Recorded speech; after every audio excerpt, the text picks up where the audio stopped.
اعوذ باللہ من الشیطان الرجیم بسم اللہ الرحمن الرحیم۔ پیارے ناظرین السلام علیکم۔ حضرت خولہ بنت ثعلبہ کا تعلق قبیلہ بنی عرف سے تھا۔ آپ کی شادی حضرت اوس بن صامت سے ہوئی تھی۔ اوس بن صامت مشہور صحابی حضرت عبادہ بن صامت رضی اللہ تعالی عنہ کے بھائی تھے۔ حضرت اوس بن صامت بہت ہی بوڑھے ہو چکے تھے۔ بوڑھے پن کی وجہ سے ان کے لہجے اور طبیعت میں بہت ہی چڑچڑاپن آ چکا تھا۔ وہ چھوٹی چھوٹی سی باتوں کو لے کر اپنے اوپر حاوی کر لیا کرتے تھے۔ اس نے اپنی بیوی سے غصے میں آ کر یہ الفاظ بول دیے کہ تم مجھ پر میری ماں اور میری بہن کی طرح حرام ہو گئی ہو۔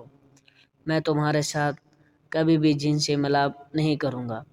میں تم سے اپنی خواہشات پوری نہیں کروں گا۔ اس دور میں یہ روایت تھا کہ کوئی بھی اپنی بیوی سے ناراض ہو کر اپنی بیوی کو یہ الفاظ کہہ دیتا کہ تم میری ماں اور میری بہن کی طرح مجھ پر حرام ہو گئی ہو۔ اگر مرد کی زبان سے یہ الفاظ نکل جاتے تھے تو رواج کے مطابق اس میاں بیوی کا نکاح ٹوٹ جاتا تھا۔ ان دونوں کا ازدواجی رشتہ ختم ہو جاتا تھا۔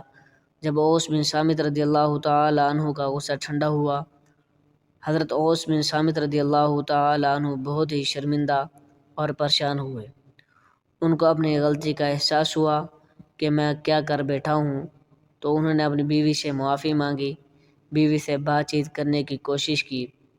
تو حضرت خولہ رضی اللہ تعالی عنہ نے ان سے کہا کہ بے شک آپ نے مجھے طلاق نہیں دی، لیکن جب تک میں یہ مسئلہ اللہ تعالیٰ کے آخری نبی حضرت محمد صلی اللہ علیہ وآلہ وسلم کے سامنے رکھ کر اس کا حل دریافت نہیں کر لیتی، میں تم سے بات چیت نہیں کروں گی۔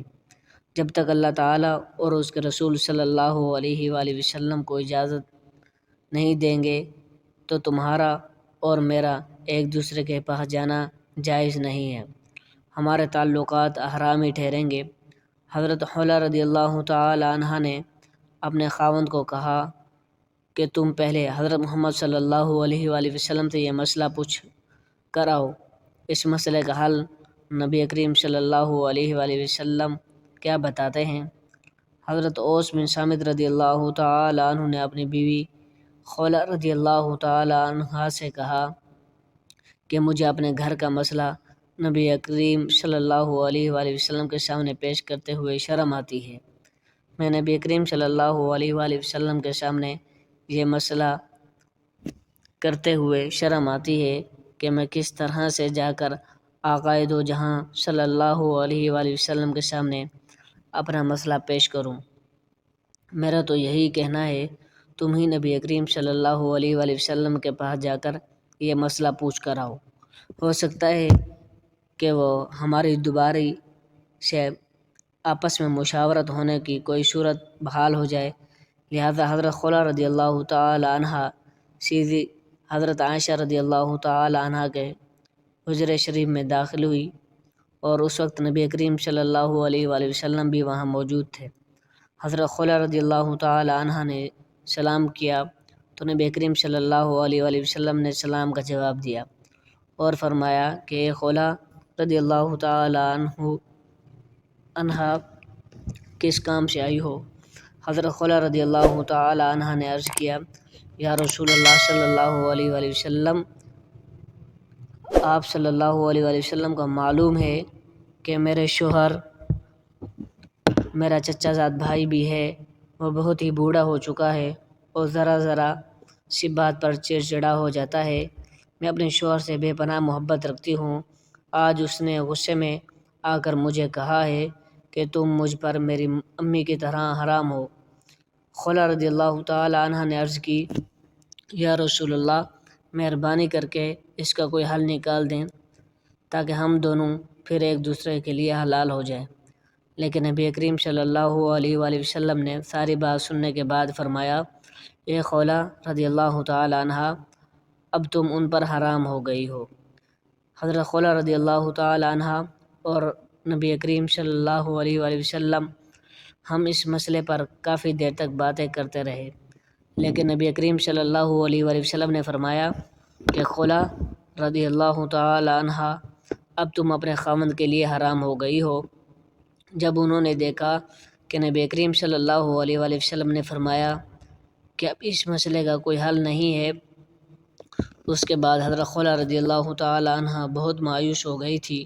حضرت خولہ رضی اللہ تعالی عنہ نے باوضو ہو کر اللہ تعالی سے دعا مانگنا شروع کر دی، یا اللہ، میرے خاوند اوس نے مجھے یہ الفاظ کہے ہیں، میں اپنے شوہر سے بہت ہی پیار کرتی ہوں، یا اللہ تعالی ہمارے لیے بہتر فرما جو ہمارے حق میں بہتر ہے۔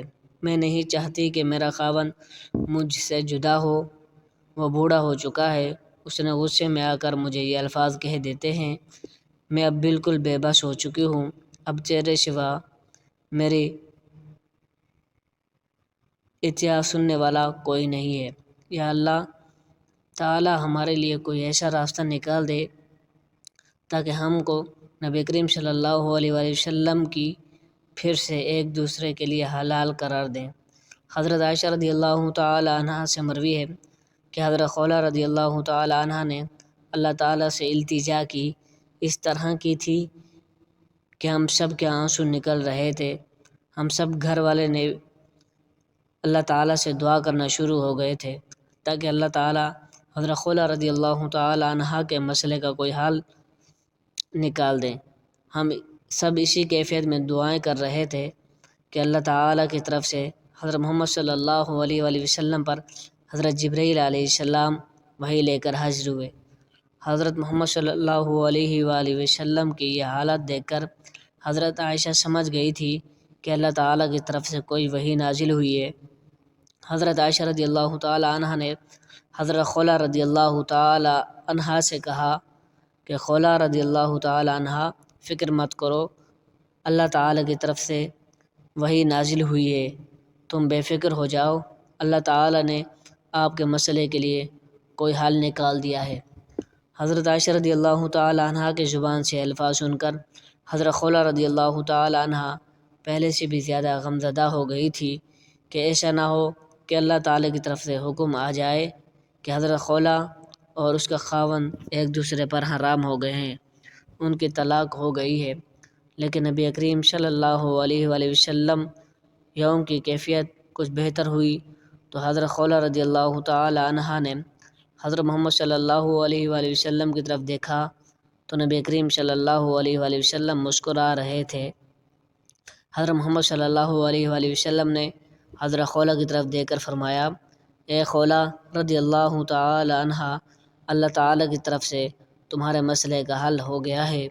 اللہ تعالیٰ نے حضرت جبرائیل علیہ السلام کے ذریعے مجھے وحی نازل کر دی ہے، وہ وحی اللہ تعالیٰ کے نبی کریم صلی اللہ علیہ وآلہ وسلم نے حضرت خولہ رضی اللہ تعالی عنہ کو پڑھ کر سنائی۔ اس وحی کا ترجمہ کچھ یوں ہے کہ اللہ تعالیٰ نے اس عورت کی بات سن لی جو آپ کے ساتھ اپنے شوہر کے بارے میں جھگڑ رہی تھی، چونکہ حضرت خولہ رضی اللہ تعالی عنہ ہی وہ عورت تھی جو آپ صلی اللہ علیہ وآلہ وسلم کی اپنے شوہر حضرت اوس رضی اللہ تعالی عنہ کے بارے میں بات چیت کر رہے تھے۔ حضرت خولہ رضی اللہ تعالی عنہ نے ہی حضرت محمد صلی اللہ علیہ وآلہ وسلم کو کہا تھا کہ مجھے طلاق نہیں ہوئی، یہی وجہ تھی کہ اس سورت کا نام بھی مجادلہ، اور اس سورت کو شروع میں اللہ تعالی نے اس الفاظ سے کیا تھا۔ اس سورت کو سننے کے بعد حضرت خولہ رضی اللہ تعالی عنہ کا یہ خوف دور ہو گیا تھا کہ نبی کریم صلی اللہ علیہ وآلہ وسلم نے حکم فرمایا تھا کہ حضرت خولہ رضی اللہ تعالی عنہ کے الفاظ اطلاق کے زمرے میں آتے ہیں، لیکن اللہ تعالیٰ کی طرف سے ان الفاظ کا معنی کچھ یوں تھے، ان الفاظ کا حکم طلاق کے نہیں بلکہ اللہ تعالیٰ نے ان کے الفاظ بولنے کا کچھ کفارہ اور جرمانہ عائد کر دیا تھا۔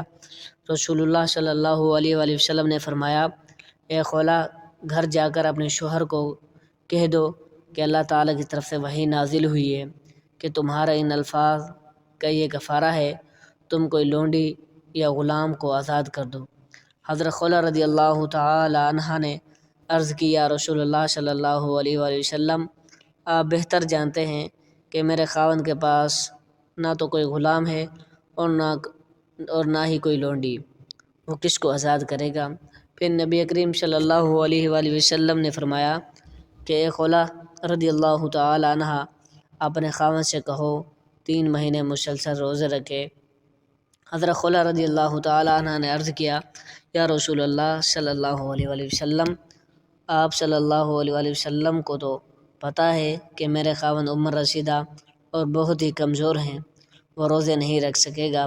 نبی کریم صلی اللہ علیہ وآلہ وسلم نے فرمایا کہ اگر وہ یہ دونوں کام نہیں کر سکتے تو ان کو کہو کہ وہ 60 مسکین کو پیٹ بھر کر کھانا کھلا دے۔